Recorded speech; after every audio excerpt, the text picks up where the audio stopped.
theme this week. And to help you explore your potential is our presenter today, Paula R. Holland.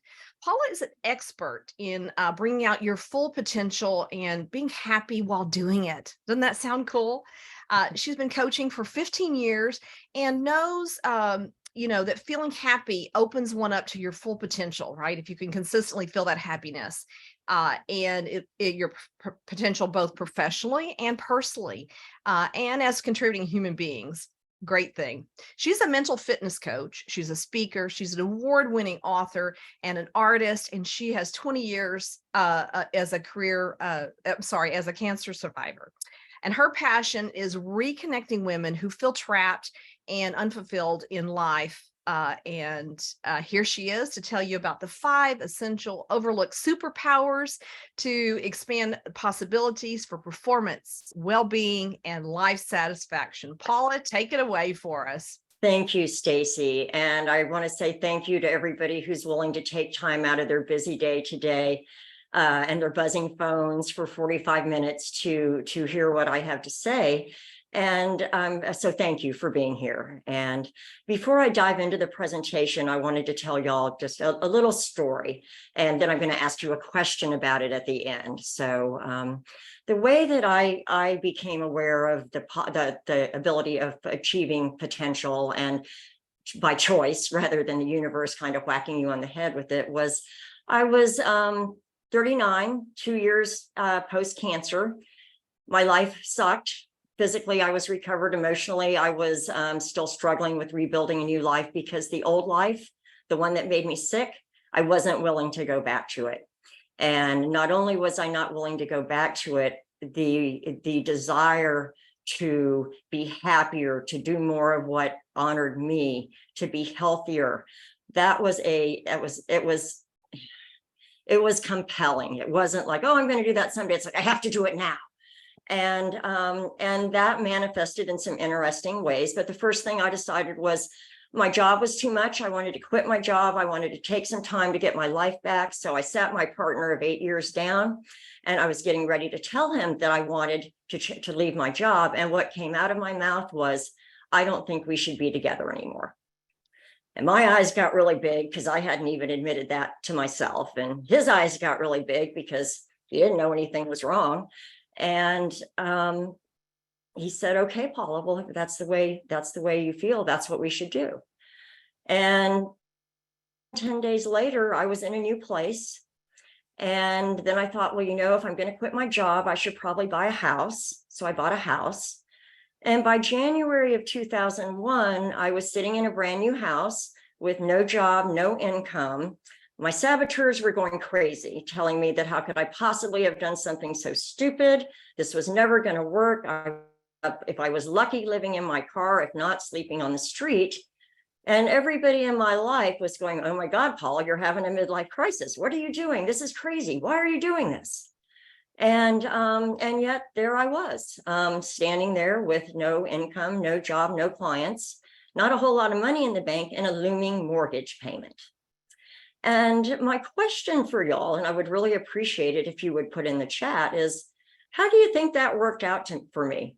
Was that a good choice? Was it a crazy choice?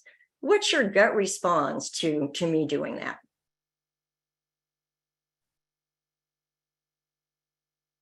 If you wouldn't mind putting it in the chat, Dara is going to share a few of the comments with me. Oh, I love it. Brave, bold, courageous. There's another Risky. Risky, honest. Yeah. Crazy, but a bold choice. Edgy, connected, brave. So many braves. I'm really happy not to hear stupid in there somewhere. Or very irresponsible, or all the things that my mother was saying to me at the time. So yeah, it was a brave, bold, risky choice. And that was the first time that I'd ever consciously and intentionally made that choice. And it did work out for me really well, really, really well. And I'll tell you a little more about that maybe as we go forward, but just briefly, my previous company hired me on contract basis to keep working.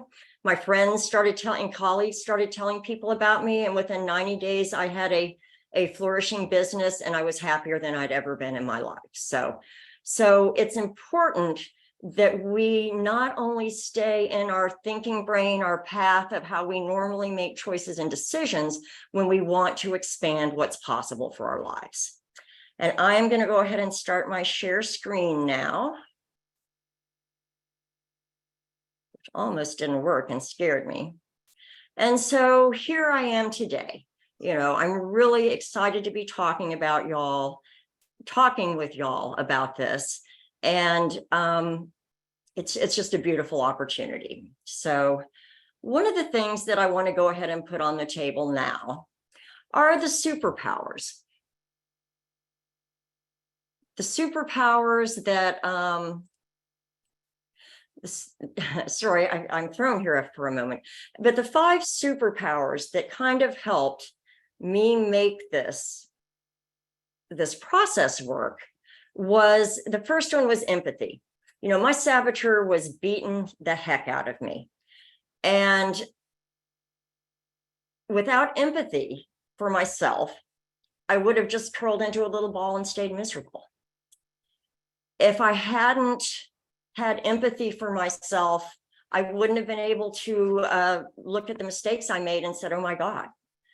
And if I wouldn't have had empathy for the other people that were impacted by the impact, I probably would have been pretty rude about the way that they were ragging at me and said something that I didn't really mean to say. So there I was, and I am just sitting here thinking, excuse me, you can tell I'm a teeny bit distracted. But so empathy is one of these unrecognized powers that we need, that we typically don't think about, and that our right brain, our learning brain, our thinking brain never even considers, because our thinking brain is so busy trying to protect us from what might happen and keep us safe. And anything that is out of the box scares us to death. So empathy is a really great way and a beautiful superpower to be able to step out of the straight path. It has to be this way or the highway. Never, ever, ever do anything that you're not comfortable or you don't know how to do. And definitely is something that we can embrace going forward. The second superpower is to explore, to be the curious anthropologist, to wonder what's really happening here. And when those words, I don't think we should be together anymore, came out of my mouth, I had some exploring to do, because I had not admitted that to myself. And what I started looking at was, gosh, what's going to happen if I leave? Where am I going to go? What am I going to do? Am I having a midlife crisis? Am I really just making a total mistake here? And you can be sure that my saboteur was just bouncing around in the background, full of judgment and negativity, telling me what I had done wrong. But I was able to set that aside and find a path find the honest truth about what was happening that gave me something to move forward with. So then I moved into the innovate superpower of, what's bigger than I can possibly imagine right now? What could I do? And at that point in time, what really came to mind for me was like, I think I'm going to start my own business rather than looking for another job. I don't want to go back to work for corporate America. Is that really possible? Well, I don't know. I've been in advertising for 27, almost 20 years, and I'm making a lot of money, have a great reputation. Do I really want to throw all of that away? What would it be like if it worked? If I had my own business and I had the freedom to make my own choices and to work the hours that I wanted. And some of you entrepreneurs out there may be laughing at me right now, and that's okay.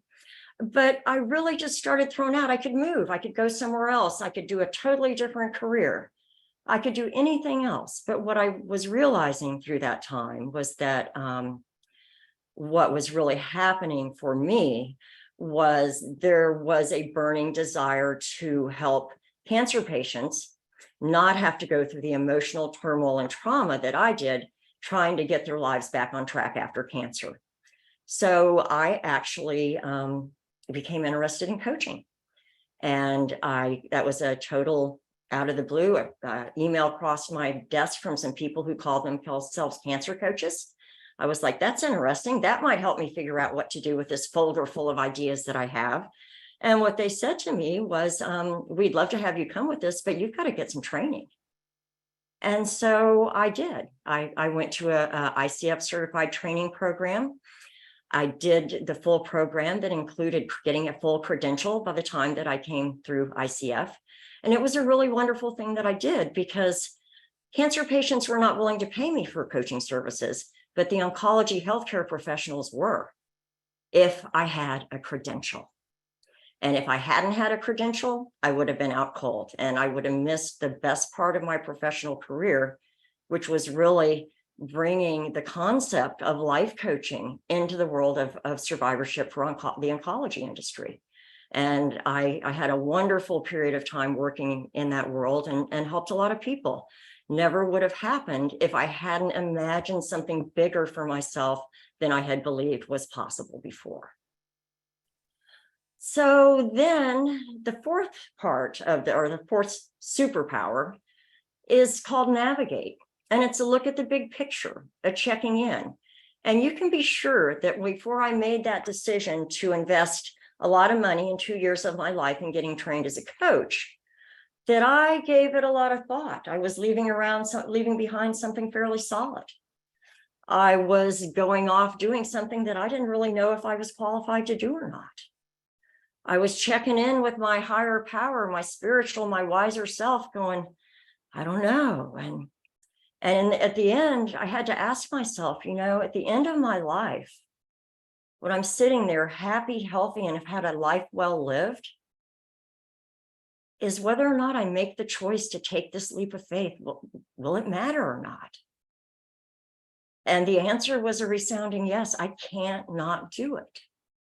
And I think that's another really important thing to remember when we're thinking about a full potential and being the best person that we want, being able to contribute fully in the way that most of us that are here on this presentation are called to do, is that we have to be behind it fully for it to work. And our thinking brain is never going to be behind it fully, because they're going to be telling us why it's not going to work and what's not going to happen and all that good stuff. And then the beauty of the superpowers is that once you empathize with yourself and the other people and the circumstances as appropriate, and you explore what's really happening without that mind chatter telling yourself you're wrong or you can't do it, or, it's all okay, don't worry about it. And then you broaden your energy to see what's possible. And then you check in with yourself to make sure it's what you want to do. Action becomes really easy, because there's nothing left for the saboteur to question. And if they do, you've already cut it off at the knees. So instead of making an action, trying it doesn't work, oh my God, should I really be doing this, something else? You're making laser focused action that you can actually trust and that will keep you going forward. And as the last little step in Activate, once you make that decision, if you take the chance to ask yourself, what are those crazy voices in my head going to say to stop me? You've literally cut it off at the knees. And I'm curious, as I share this for y'all, what you might be thinking about it. But I'm also wondering, and this I'm going to ask you to write in the chat, it's like, what would it be like to be in the mode of creating your life without all of that negative stuff going on in the background telling you it couldn't happen? What would that open up for you? And again, I'm going to ask you to take a few minutes and post in the chat, and Dara's going to share with me. So again, Paula, you're looking for what it would be like if you didn't have the negative stuff and you could just if you could just, well, how you get this brainstorm idea, and the idea comes in and you're just, oh my God, that is so great. And you can feel it in your body and you get excited, you light up, and you're just and your brain literally starts figuring out how to do it in that moment. Gosh, And it's freedom. you know in your heart that this is something really important. This is going to up level you. This is going to take you somewhere you haven't been, but somewhere that you know you really want to be. So you have that moment. And then within minutes, hours, however long it takes, all of a sudden, maybe that excitement starts to fade. And you're like, gosh, that's somebody else is already doing that, or I'm sure I can't. I mean, who am I to think that I could do that? And all of a sudden, those saboteur voices, they sneak back in. And all of a sudden, you're back in the path of where you were before. So I'm asking what it would be like to not have that thrill of creation disappear in minutes or hours. What would that open up for you? Oh my gosh, they say freedom, far less stress, energizing, possibilities, the possibilities, right? Feel Yeah. strong, free, and energized. Yeah. Yeah. Freedom, consistent moving forward. Yeah. Yeah. Great. Yeah. So y'all get it. You definitely get what I'm talking about and what I mean. And we could sit here and talk about this all day long, but I'm a big believer that the best way to learn something is to play with it and experience it, or see how it actually works. So I'm going to, what am I going to do right now? We've got 25 minutes left, right? I am going to invite, is there anybody here in the audience, or actually, sorry, scratch that. I'm human. I'm not always perfect, and I'm off the cuff a little bit here, but how many of you have had that experience of just finding something new like that and taking a great big leap of faith, where your saboteur voices and everybody in the world is telling you that you shouldn't do it? How many of y'all have done that and come out on the other side going, oh my God, this is the best thing ever? Yes or no? Who's experienced that in their Yeah. lifetime? Just drop it in the chat. Me Yeah. or a yes. Yeah. Yes. Yes. Yeah. Yeah. So we all have. Yes. Yes. Lots of yeses there. Did it for a Yeah. career move. Yes. Yeah. Yes. Yeah. Okay. Resounding yes. I don't see a no yet. Okay. Okay. So we've all been there and we've all done that. I'm wondering if there's anybody here who would be willing to come on screen and briefly share what they did and what it felt like. If you're willing to do that, raise your hand. If you're not, that's okay. I'll tell a client story, but I'm thinking someone in here might be willing to share. Yeah, go ahead and raise your hand if you're interested in that. And just in the meantime, I'll share a couple of things with you.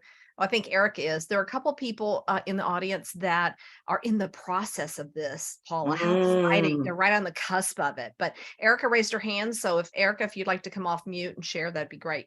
Okay. Yep. And for those of you who are wondering in the middle and what to do about it, the next thing we're going to do is have you pick a situation and take you through this process. So you're going to get to do that before we get off the phone. So Erica, welcome. It's awesome to see you. Nice to see you, Paula. How's my audio? Can y'all hear me? Definitely. Okay. My computer. So we don't have a lot of time, Erica, but tell me that experience. Tell us about it. I went in for a role that other people around me thought. I just come back from maternity leave, and I went for a role that was project based, and so it had an end date. And people who cared very much about me said, no, I don't think that's the right move for you. And I knew it was, and I had the conversations, and and it was scary. And I'm so glad I did it, because it did create new opportunities. But it was really scary to tell people that thought they had my best interest at heart, that wasn't the right direction for me. Yeah, absolutely. And during that process of making that decision and that transition, did you empathize with yourself? Oh gosh, this is a while ago. Probably not as much as I would today.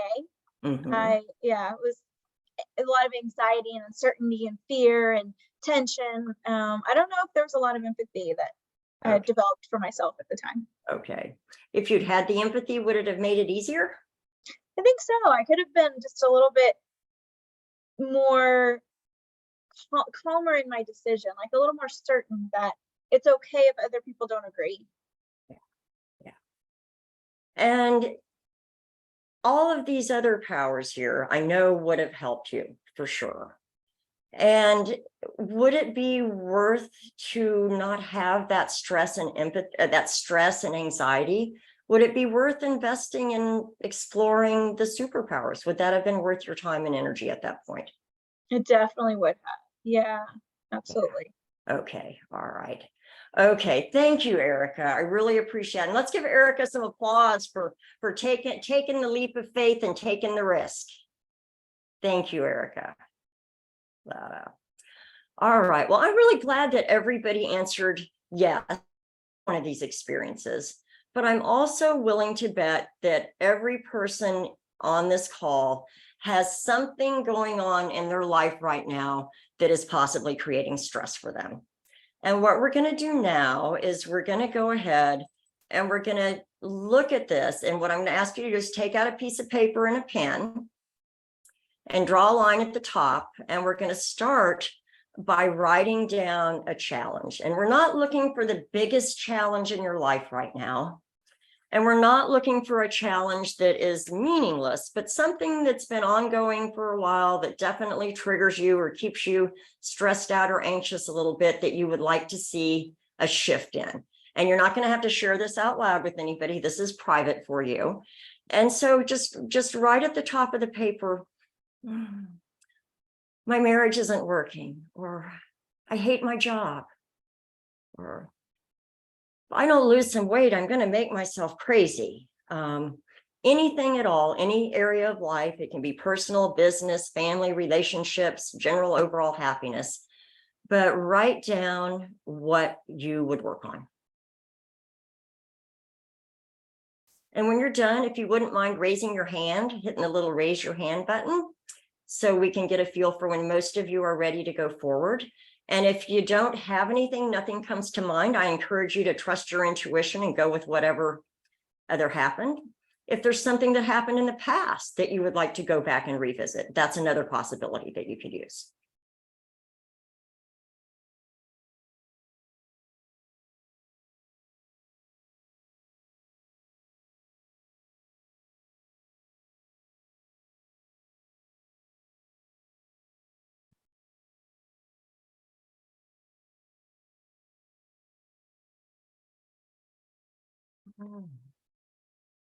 How are we doing, Dara, with the hands? I can see that on my screen, 10 of you. So some of you may be having a little trouble thinking of it. I'm going to invite you to close your eyes and take a deep breath and maybe listen to what comes through for you right now.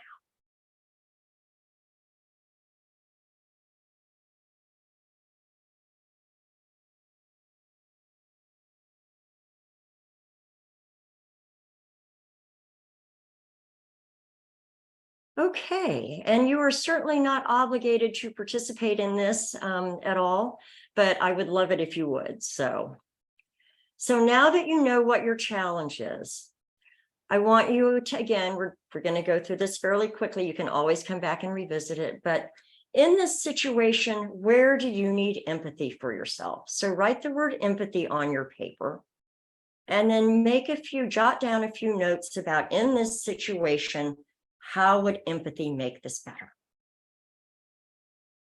And again, pop your hand up when you're done.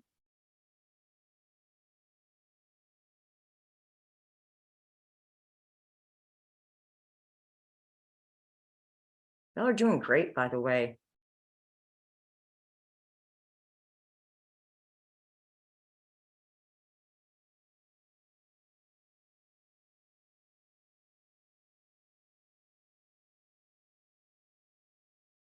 And if you can't think of a way that empathy would help you, what if there was empathy for the other people in the situation or for the situation of circumstances? Sometimes when especially when we're crossways with other people, sometimes empathy for them can really take us out of that right brain driven stuff and take us into the area of where we can use the superpowers rather than being stuck in the straight line focus of the brain, of the thinking brain.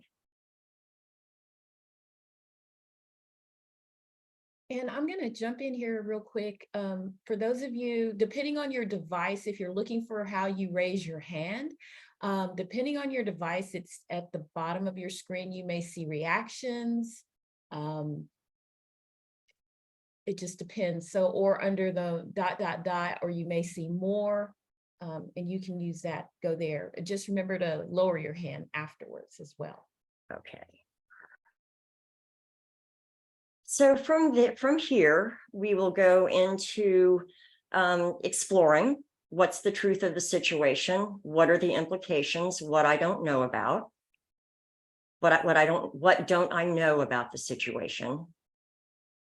And there's possibly something that you might need to see in yourself that is contributing to the challenge. But just write down the word explore and make a few notes about what's really happening, what you don't know that you might need to know. What are the implications if the situation changes? What are the implications if it doesn't?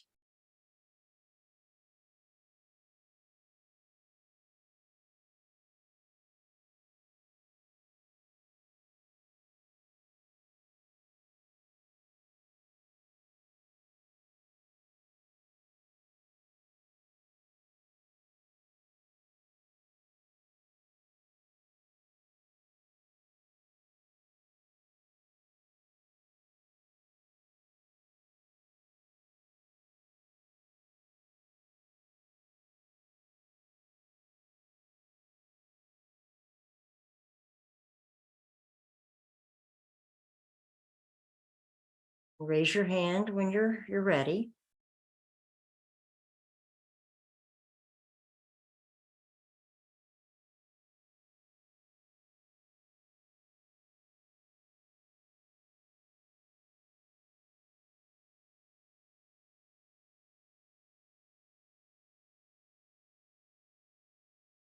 Y'all are doing a really good job with this, and I really appreciate you engaging with me around this. And in the interest of time, I'm going to keep us moving forward. But the next step is to innovate, to capture any idea, no matter how impractical or far-fetched. What's important is that you don't listen to the saboteur voices coming in. Is that the minute you throw out an idea that says that's not going to work or that's not good enough. But off the top of your head, what are 3 to 4 things that you could do that would be different?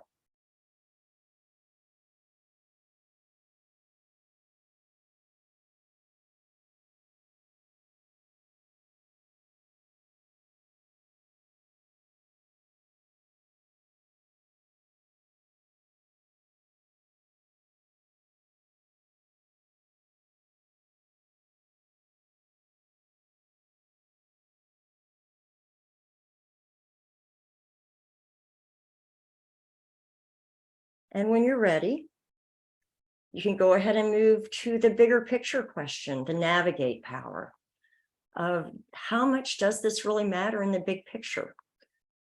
At the end of my life, and I look back at this moment, will I remember it? Will this situation have made a difference in my life? What's really important about it now? And it's always a good idea to check in with your higher power, your heart, however you choose to engage in that, but to give yourself the space to step outside of what you are right now and say, what does this really mean in the bigger picture?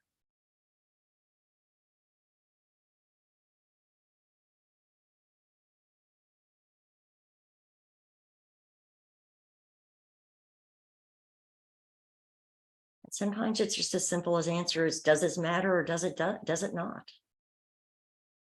For you to know that you're moving in the right path or to let go.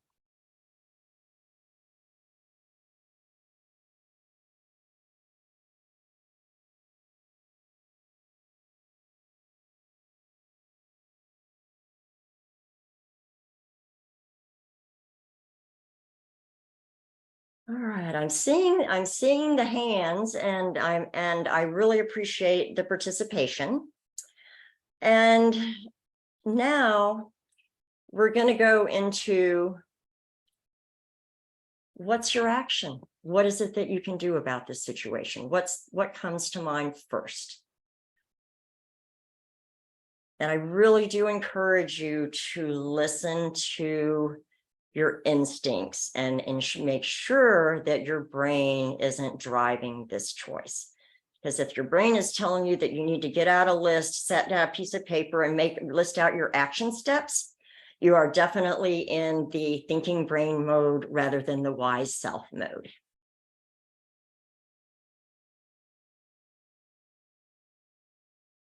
And I also invite you to just think a little bit about what doing this process has helped you discover about this situation. Has it made a difference? Maybe it has, maybe it hasn't. It's all okay. But what you will have gained from doing this exercise is having reached a space in which you've made decisions without the negative voices in your head influencing it, without those subconscious operating patterns that we all have picked up through our lives that influence the choices that we make. And I'm hoping that wherever you've arrived at feels good, that it creates a positive emotion for you rather than negative.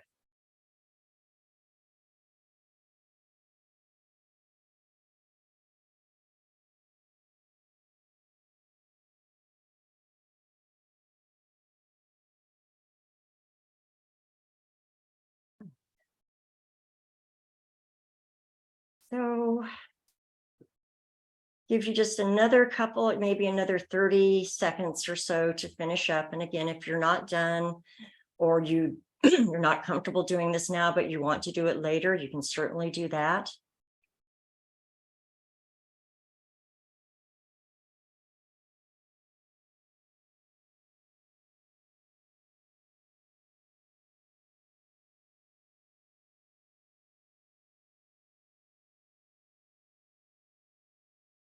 And again, I'm looking for somebody who might be willing to share where they were when what their challenge was, and if using these superpowers has helped you gain clarity about the next step. So if you might be interested in sharing, I invite you to raise your hand.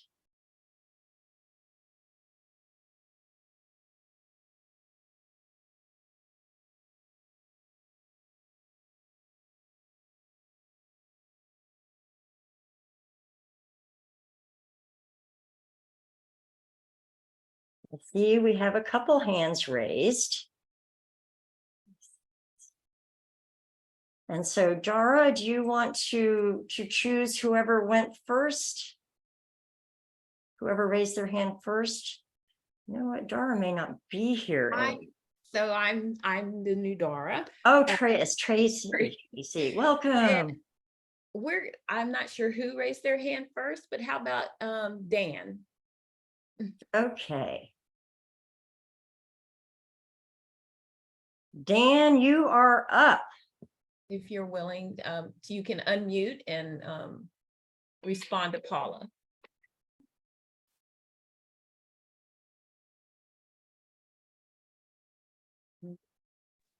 Sorry, my hand was still raised from the previous time. Oh, okay. Well then, Alma, how about you? Unless, Dan, you wanted to go. Okay, Alma? Sure, yes. Thank you all for providing this opportunity. So what I wrote was, I'm tired of not taking action, and just hear the word empathy. You know, to have empathy for myself. I'm a very empathetic person, and I'll have empathy for people in situations, but just to hear that word, it made me realize that I'm not doing that for myself, you know? And it makes the journey that much more difficult. So this has been very helpful. Excellent, excellent. And by bringing empathy in, I'm so glad to hear that that's something that's going to make it easier for you to go forward. And as you go further in using the other superpowers, you'll find even more answers that can keep you feeling better about it and not beating yourself up about what you're not doing. Anybody else willing to share?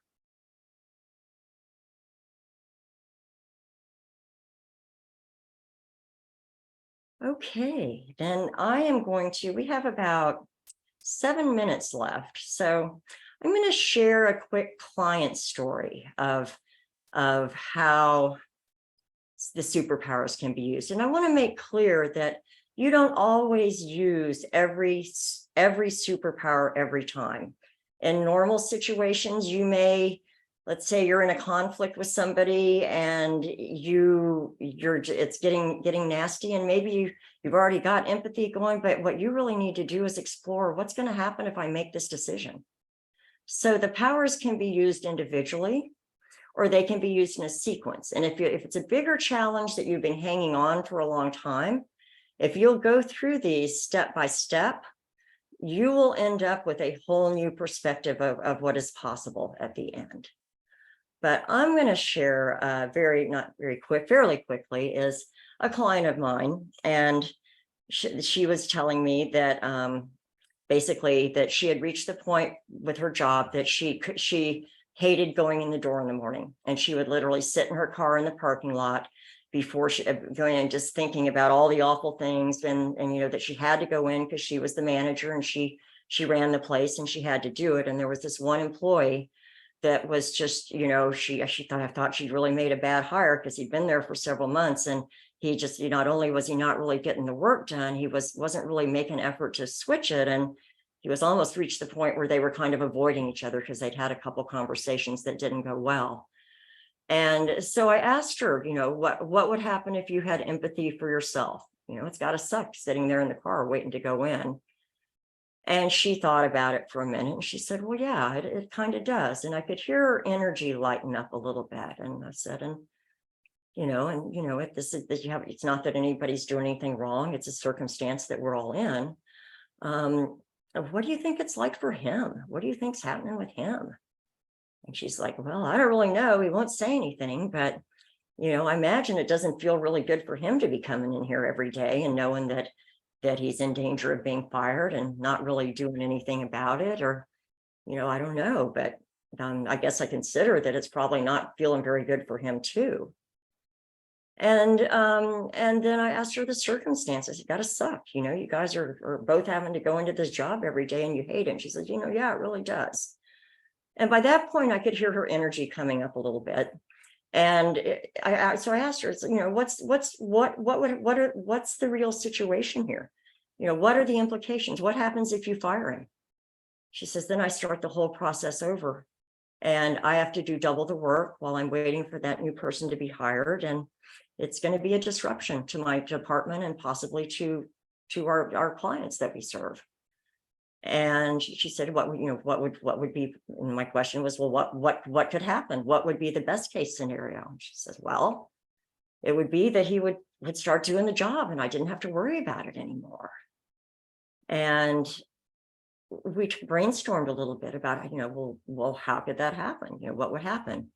And we threw out several different ideas, everything from she could quit her job and go live on a commune to firing him, hiring somebody else, and maybe somewhere in between, repositioning him, finding another role or whatever.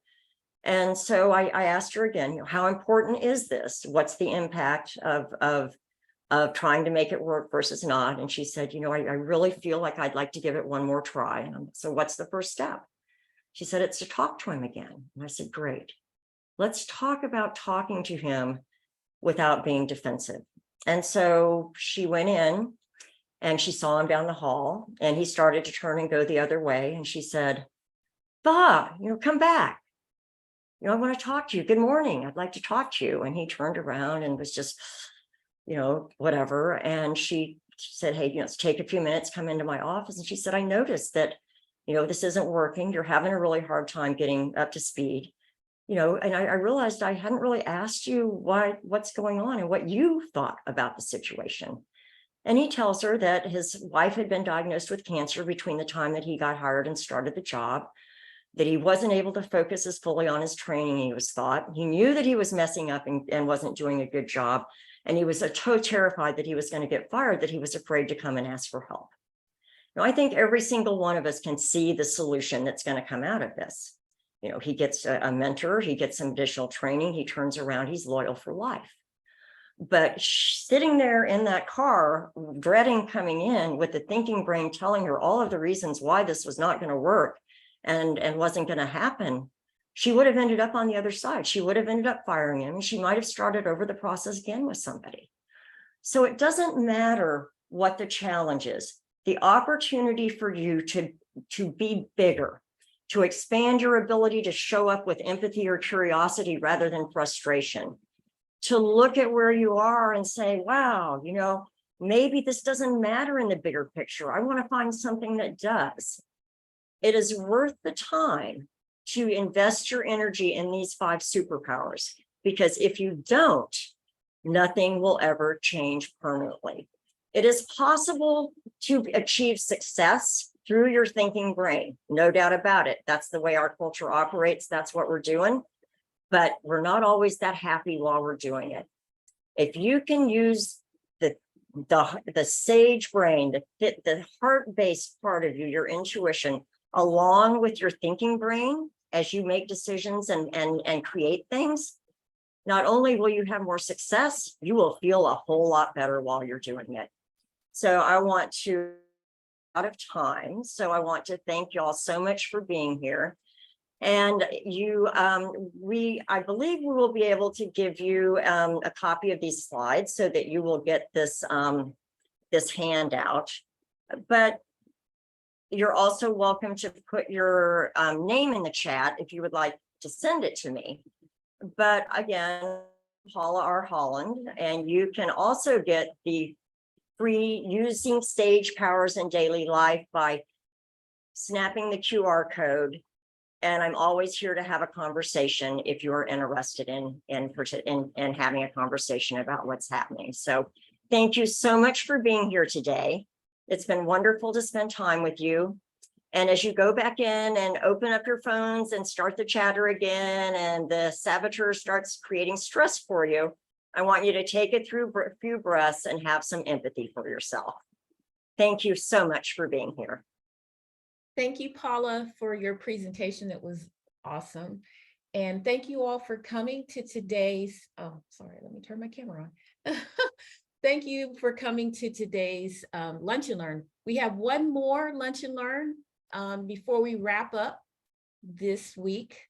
And we also, in addition to the Lunch and Learns, we are offering all week laser coaching sessions. You can find those on our website under ICF-North Texas with ICF-NT.com. And you can sign up for those as well. It's a free 30-minute sessions if you want to get a taste of what it's like to be coached.